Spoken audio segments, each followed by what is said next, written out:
البدع والأهواء، أهل البدع العقائدية وأهل البدع السياسية. أنا أقول بيننا وبينكم السلف، بيننا وبينكم الكتب، كان فيقول البدع بيننا وبينكم. بسم الله الرحمن الرحيم. الحمد لله حمدا كثيرا طيبا مباركا فيه كما يحب ربنا ويرضى. أشهد أن لا إله إلا الله وحده لا شريك له، وأشهد أن محمدا عبده ورسوله صلى الله عليه وعلى آله وأصحابه ومن تبعهم بإحسان إلى يوم الدين. أما بعد.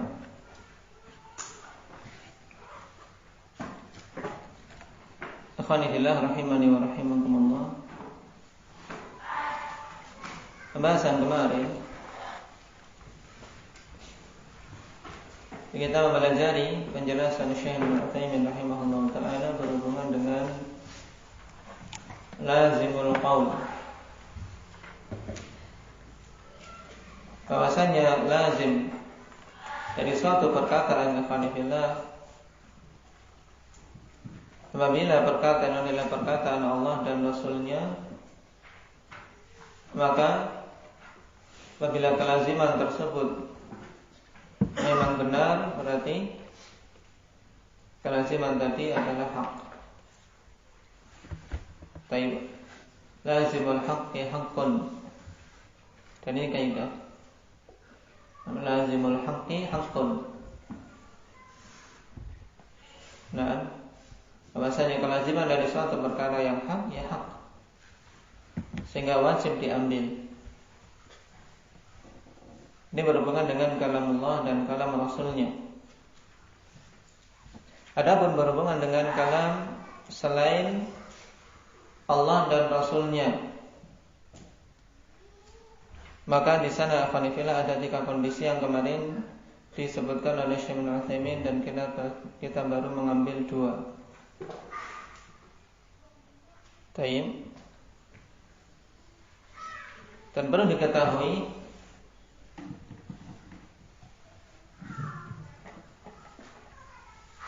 bahwasanya seorang ketika berkata afanifillah dan berucap,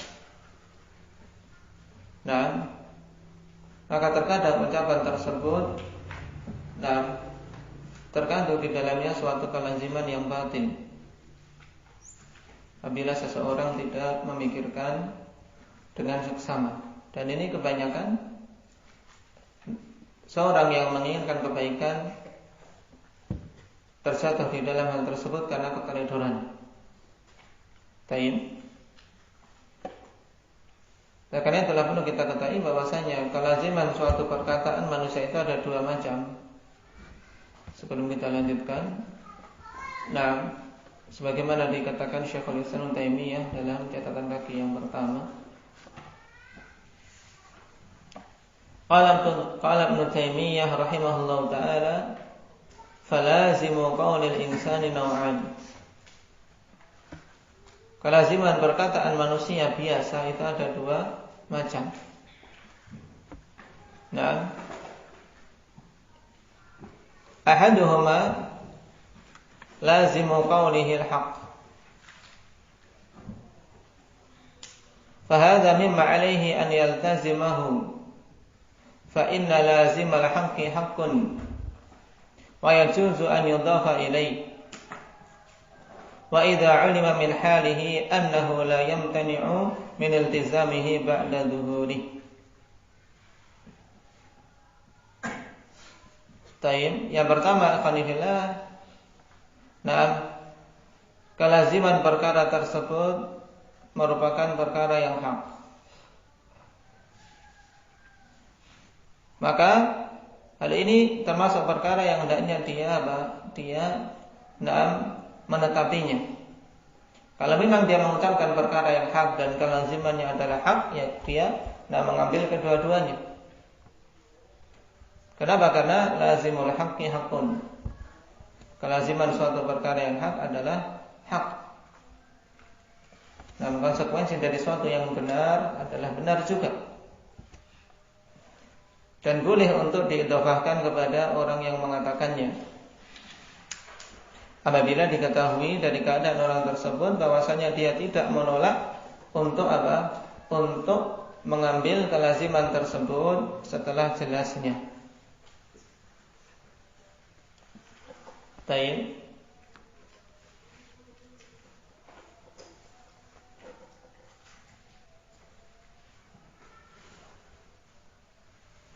Yang kedua, lazimu qawlihi alladhi laisa bihaq. Yang kedua adalah kelaziman perkataannya yang tidak benar. Jadi dia mengucapkan suatu perkataan dan ditarik kelaziman darinya perkara yang tidak hak. Karena mungkin dia teledor dalam mengucapkannya. Zahirnya, secara mantuk, secara tekstual, atau secara tersurat ini semuanya sama, yaitu yang didengar itu tidak ada masalah. Tapi ketika dipikirkan mendalam, ada konsekuensi batil di balik kalimat itu ketika ditarik kelaziman. Maka yang seperti ini fahadha la yajibu iltizamu. Maka ini tidak wajib untuk dia menetapinya. Id aktsaru ma fihi annahu qad tanaqadha. Wa qad tathbutu anna at-tanaqudha waqi'un min kulli 'alimin ghairi nabiyyin. Sebab maksimal yang ada pada perkataan yang seperti itu menunjukkan bahwasanya dia terjatuh dalam tanaqud. Menunjukkan apa? Tidak kokohnya dia dalam menyusun lafaz, tidak kokohnya dia dalam mengungkapkan, sehingga terjatuh dalam tanaqud, yaitu kerancuan dalam apa? Berucap. Sehingga dia ingin mengucapkan kebenaran, ternyata di balik kalimat yang dia ucapkan ada kelaziman yang batil.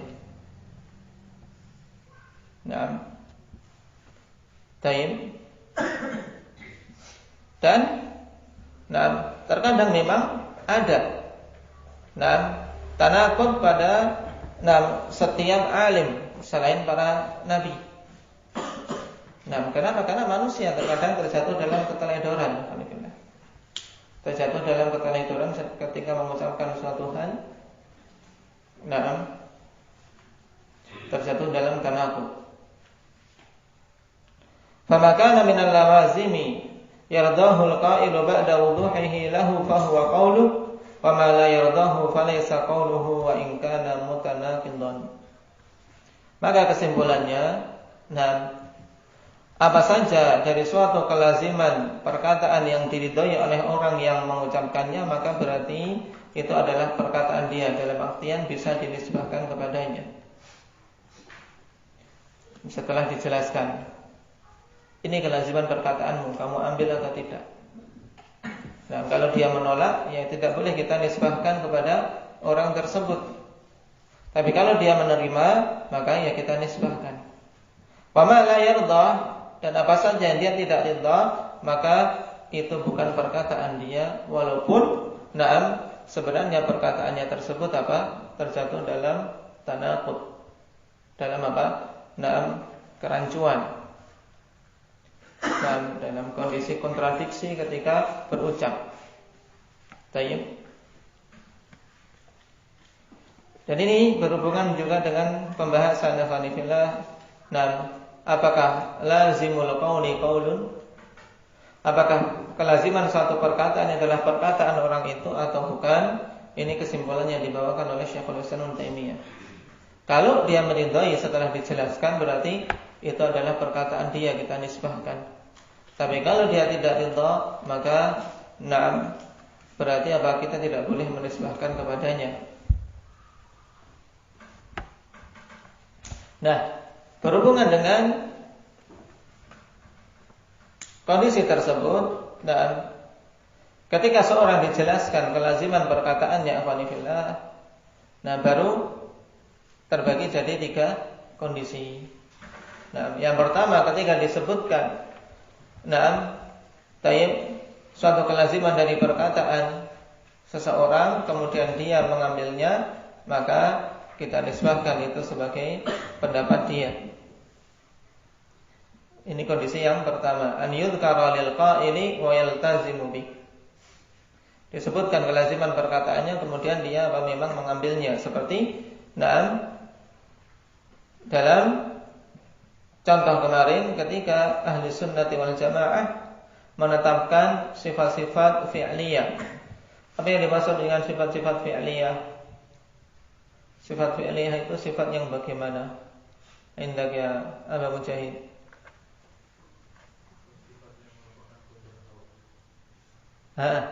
Sifat fi'liyah. Sifat yang bagaimana Aba Sufana?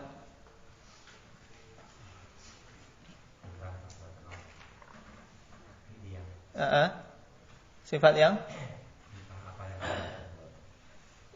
yang bergantung pada masyiah Allah Subhanahu wa taala, kehendak bukan kudrah.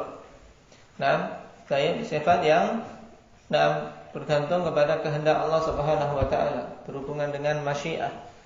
Kalau Allah berkehendak maka akan dia lakukan, kalau tidak ya tidak dilakukan. Nah, berarti kalau ahli sunnah menetapkan sifat fi'liyah, berarti ahli sunnah juga menetapkan bahwasanya ada dari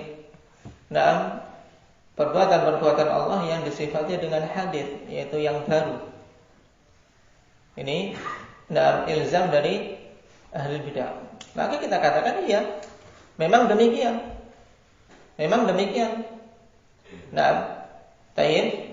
Tidak ada kebatilan dalam ketika ahli sunnah menetapkan bahwasanya ada sebagian dari perbuatan-perbuatan Allah Subhanahu wa taala yang disifati hadits, yaitu yang baru.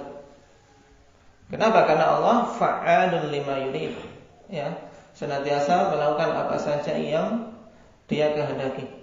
Jadi fa'al dalam sirah mubalaghah, senantiasa melakukan fi'il, menunjukkan Allah Subhanahu wa taala tidak ada waktu dan kondisi disifati dengan apa? Dengan utlah, tidak ada libur, tidak ada kemudian nganggur. Dan kelaziman ini tidak menunjukkan adanya kekurangan dan cacat bagi Allah Subhanahu wa taala. Kemudian kondisi yang kedua, disebutkan kepada orang yang berbicara kelazimannya, kemudian dia menolak. Menolak kelaziman tersebut dari perkataannya, aku tidak menerima kelaziman ini, karena kelaziman yang kamu tarik itu tidak tepat. Itu seperti apa? Seperti ilzam yang didatangkan oleh ahli bidah kepada ahli sunnah. Misalnya, kalian ahli sunnah menetapkan sifat-sifat Allah Subhanahu wa taala. Berarti kalau demikian kalian menyamakan Allah dengan makhluk. Ini kelaziman yang mereka tarik. Tapi kelazimannya benar atau tidak? Tidak benar, maka kita tolak. Tidak, kami tidak menerima kelaziman tersebut. Karena apa? Karena memang tidak ada kelaziman seorang menetapkan sifat bagi Allah Subhanahu wa taala kemudian menyamakan dengan makhluk. Buktinya apa? Kalian menetapkan zat bagi Allah Subhanahu wa taala. Apakah kemudian kalian menetapkan zat sama dengan zat makhluk? Mereka tentunya akan menjawab tidak. Sehingga apa? Kita katakan lalu apa yang menjadikan kan membedakan pembahasan antara zat dan sifat. Karena al-kalamu fid dzat kal-kalamu fis sifat. Demikian pula sebaliknya. Al-kalamu fis sifat kal-kalam fid dzat. Pembicaraan tentang masalah sifat itu seperti pembicaraan dalam masalah zat. Maksudnya apa? Kalau dalam masalah zat Allah Subhanahu wa taala semua menetapkan bahwasanya zat Allah berbeda dengan makhluk. Semuanya, tidak ada yang berani menyamakan, kecuali orang-orang musyabbihah yang kufur, terjatuh dalam kekufuran pada masalah ini. Maka sebagaimana kita menetapkan zat Allah Subhanahu wa taala yang maha mulia yang berbeda dengan zat makhluknya, demikian pula apa? Dalam masalah sifat, kita tetapkan sifat-sifat yang mulia sebagaimana dengan apa? Kemuliaan Allah tidak sama dengan makhluk. Ini ringkasan yang kedua kemarin. Kemudian al-halatu tsalitsah sekarang. Kondisi yang ketiga, an yakuna al-lazimu masqutan anhu.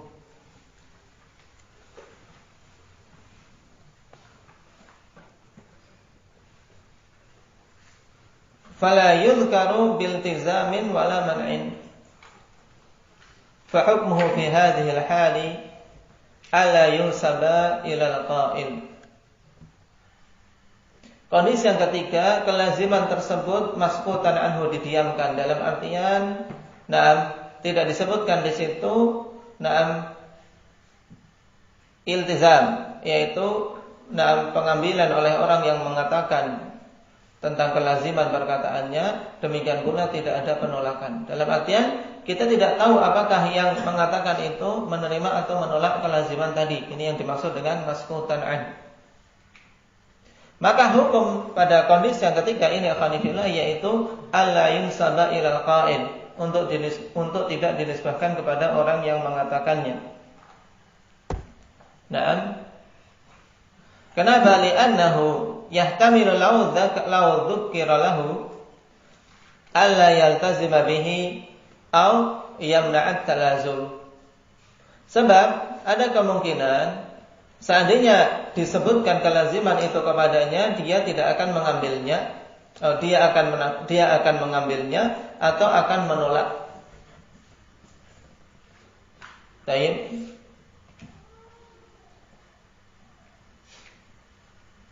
Kemudian wa yuhtamal law dzukira lahu fatabayyana lahu luzumuhu wa budlanuhu ayarji'a an qawli. Dan demikian pula dimungkinkan seandainya disebutkan baginya kelaziman tadi, kemudian jelas baginya kelaziman tersebut dan kebatilannya, kemudian dia rujuk dari perkataannya. Kenapa? Li'anna fasadal lazimi yadullu ala fasadil malzum. Ini diingat-ingat.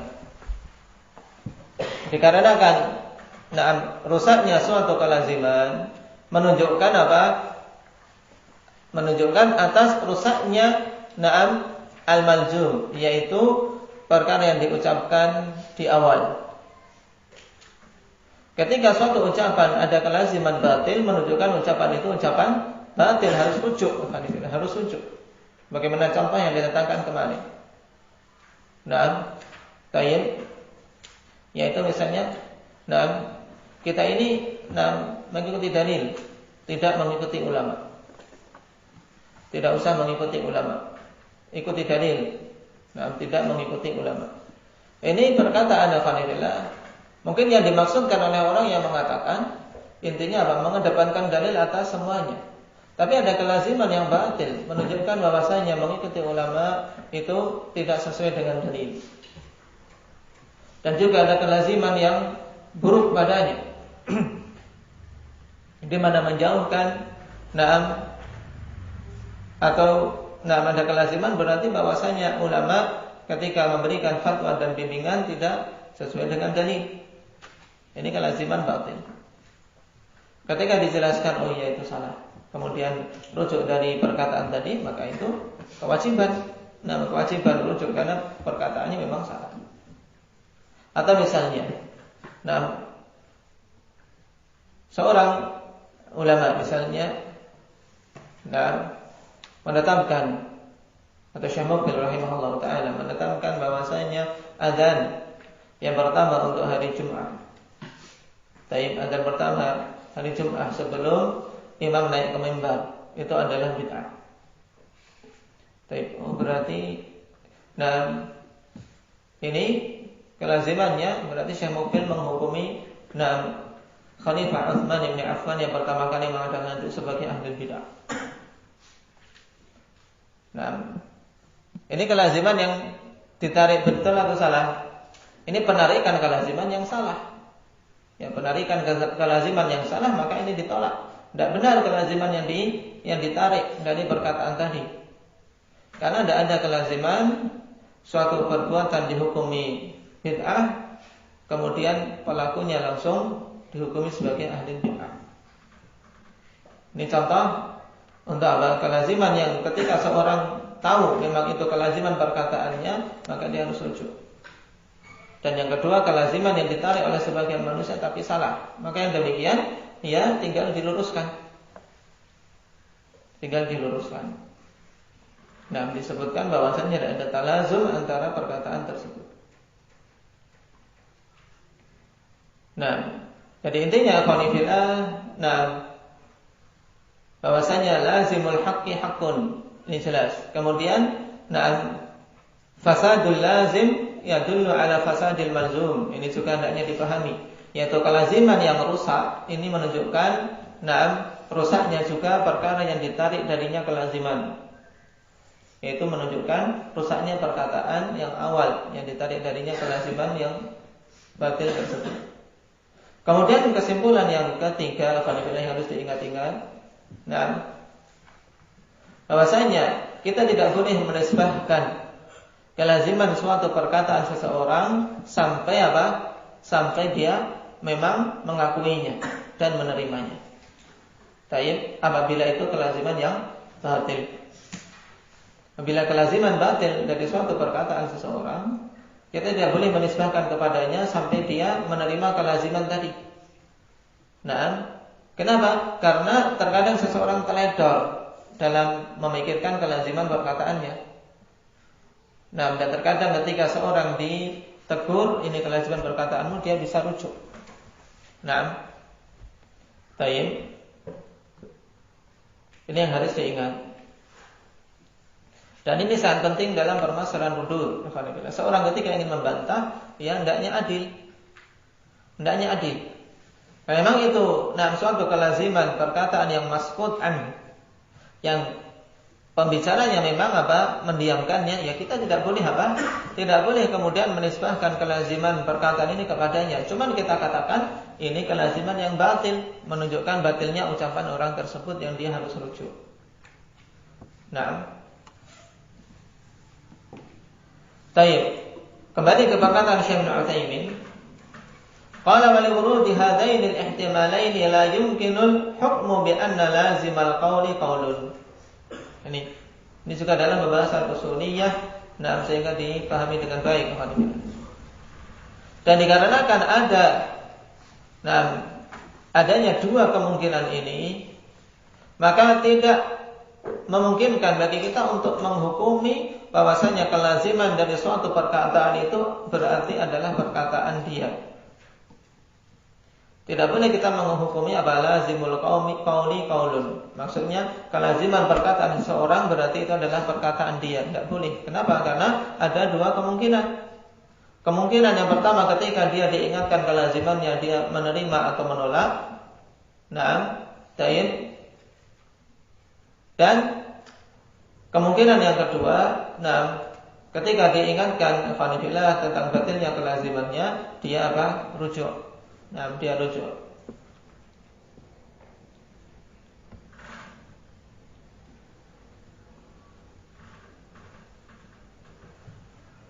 Qala fa in qila idza kana hadha al-lazim laziman min qawlihi lazima an yakuna qawlan la li'anna dhalika huwa al-aslu la siyama ma'a qurbi talazum. Kemudian apabila dikatakan idza kana hadzal lazimu lazima min qawli lazima an yakuna qawlan lah. Baik. Apabila kelaziman ini memang merupakan kelaziman perkataan dia, maka tentunya wajib atasnya untuk Untuk dia berucap dengannya. Kenapa? Karena itulah yang menjadi hukum asal. Terlebih lagi apabila penetapan kelaziman itu dalam dalam waktu yang dekat. Dalam waktu yang dekat. Dalam artian apa? Ini sanggahan tentang apa? Tentang kesimpulan yang dibawakan oleh Syekh bahwasanya lazimul qauli kelaziman suatu perkataan ini tidak mungkin untuk kita katakan langsung bahwasanya itu adalah perkataan orang yang mengucapkan. Kemudian muncul apa? Muncul sanggahan yang dibawakan oleh Syekh. Kalau itu memang kelaziman perkataannya, tentunya dia harus mengatakan. Apalagi kalau perkataan ini baru saja diucapkan dan disebutkan dalam waktu apa? Waktu yang dekat dengan ucapannya tadi. Qulna, maka kita katakan hada madfu'un bi anna al-insana basyarun wa lahu halatun nafsiyyatun wa kharijiyyatun tujibu adh-dhuhula 'anil lazim. Hal ini tertolak ikhwanillah dikarenakan manusia itu seorang basyar. Manusia itu ya manusia. Dia memiliki kondisi-kondisi kejiwaan dan kondisi-kondisi faktor luar yang menjadikan dia itu lalai dari kelaziman perkataannya, tidak terfikirkan dari apa? Kelaziman perkataannya. Zuhur yaitu kondisi lupa, tidak mikir atas lazim dari perkataan yang dia ucapkan. Baik.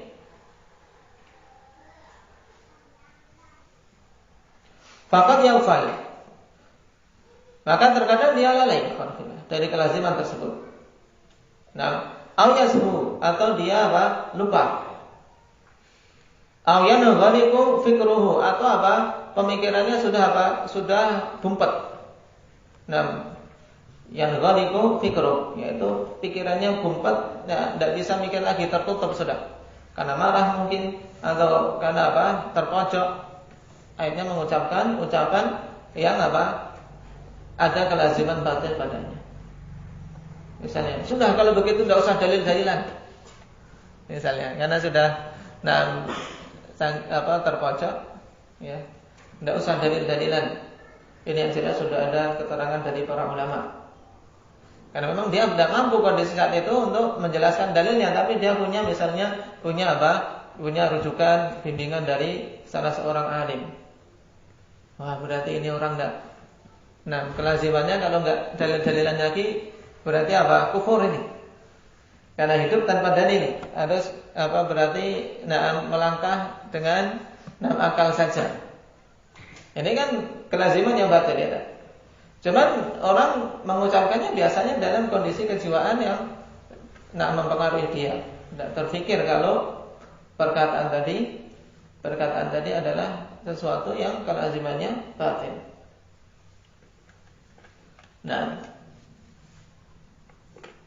Au yaqulul qawla fi madayikil munadarat min ghairi tafkirin min lawazimi, atau dia mengucapkan perkataan tersebut dalam kondisi apa? Madayikil munadarat, yaitu kondisi munadarat yang terdesak, dalam sedang berdebat dalam kondisi dia apa? Sempit, terdesak. Dan ini salah satu keburukan ikhwanillah munadarat. Oleh karena itulah para ulama rahimahumullah ta'ala dan para salaf dalam masalah ini ikhwanillah menjauh dari bab munadarat. Mereka betul-betul memberikan peringatan kepada ahli sunnah wal jamaah agar mereka apa? Mereka menjauh dari pintu-pintu munadarat ini, pintu perdebatan. Karena biasanya masalah dalam berdebat kadang seorang apa? Cerdas apapun dalam artian ilmunya luas, tapi kalau memang terdesak apalagi yang diajak bicara orang yang pintar bersilat lidah, walaupun dia tidak punya dalil tapi dia bisa memutar kata-kata, ini bisa menjadikan seorang alim terjatuh dalam apa? Dalam perkara yang akan merusak kehormatannya sendiri. Karena dalam sempitnya munadzarah terkadang dia tidak berpikir, pemikirannya cuntel kata orang. Apalagi ini sudah terdesak, mau bilang apa? Sehingga tidak terpikir tentang kelaziman perkataannya dan yang semisal itu dari kondisi-kondisi yang mengakibatkan seseorang ikhwanifillah lalai dari suatu kelaziman perkataan yang dia ucapkan. Nah, baik. Ini kaidah yang keempat, yang memang untuk kaidah yang keempat ini ikhwanifillah lumayan butuh pemahaman dari kaidah-kaidah yang lain, karena berhubungan dengan apa? Dengan pembahasan mantik, Nah, baik. Karena dalalatul alfaz secara wada' terbagi jadi tiga, yaitu mutabaqah, tadamun, dan iltizam. Kemudian Syekh menjelaskan secara lebih mendalam lagi tentang masalah iltizam, dikarenakan ini perkara yang memang dibutuhkan oleh talibul ilm. Kenapa disebutkan dalam pembahasan akidah? Karena memang seorang mau tak mau alhamdulillah, ketika dia mempelajari akidah dan ingin kokoh di atas akidah Ahlussunnah wal Jamaah, dia harus mampu membantah akidah-akidah yang batil. Ini suatu keharusan. Mau tak mau harus membantah akidah yang batil. Kenapa? Karena memang begitu banyaknya manusia dan kelompok-kelompok yang mereka menyebarkan akidah-akidah batil padanya, juga membuat rancu pemikiran manusia terkhusus pada permasalahan asma wa sifat. Mereka mendatangkan kelaziman-kelaziman yang batil, yang apa? Yang sebenarnya bukan kelaziman, sehingga kita harus bisa membantah. Dan kita pun harus bisa menarik kelaziman ucapan mereka, sehingga mereka apa? Tahu kalau itu perkataan batil. Perkataan batil.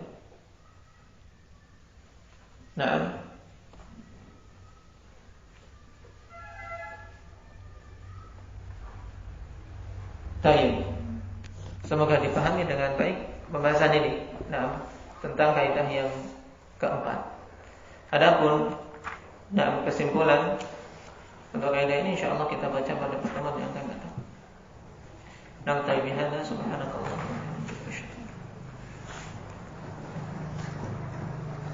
Kalau kita misalnya menjelaskan kalau ulama yang jatuh dalam yang terjiran gitu dan ada misalnya konsekuensi kebatilan kita, bagaimana adab kita dalam menjelaskan?